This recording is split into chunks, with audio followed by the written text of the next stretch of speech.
What if everything you were taught about Africa was a lie? For centuries, Europeans claimed Africa was a dark continent, a land of chaos, without history, waiting to be civilized. But the truth is far more shocking.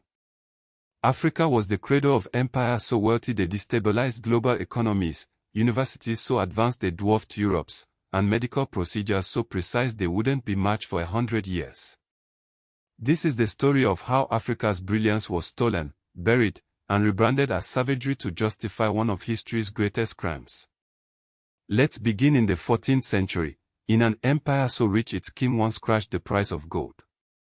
Mansa Musa, ruler of the Mali Empire, set out on a pilgrimage to Mecca in 1324 with a caravan of 60,000 men each carrying pounds of gold. When he passed through Cairo, he gave away so much gold that the metal's value plummeted for a decade. The Mali Empire wasn't some backward tribe. It was a superpower, with cities like Timbuktu housing the University of Sanko, where 25,000 students studied astronomy, law, and medicine under roofs lined with gold. Meanwhile, Europe was deep in the Dark Ages, plagued by illiteracy and disease. But Timbuktu's libraries held over 700,000 manuscripts, some detailing planetary movements and surgical techniques Europeans wouldn't discover for centuries. Far to the south, another marvel rose from the earth. The stone walls of Great Zimbabwe, towering 30 meters high, were built without mortar by African engineers.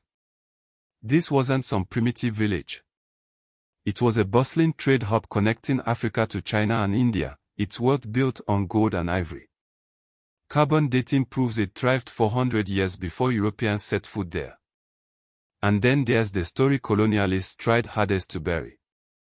In 1879, European doctors watched in shock as Ugandan healers performed caesarean sections with herbal anesthesia and sterilized blades a century before Europe standardized the procedure. These weren't witch doctors. They were surgeons, using techniques passed down for generations. Even Africa's metallurgy was erased. Iron smelting in Uganda and the Nile Valley predated Europe's by centuries, yet colonial textbooks claimed Africans had no technology. Why does this matter? Because the lie of the Dark Continent wasn't just propaganda. It was the blueprint for slavery and colonialism. The gold of Mali and Zimbabwe funded the European Renaissance. The slave trade's profits built banks, universities, and industries, all while Africa was painted as a place needing salvation. Today, historians are uncovering the truth. The Timbuktu Manuscript Project is restoring those 700,000 texts. Great Zimbabwe is a UNESCO site. But the scars remain.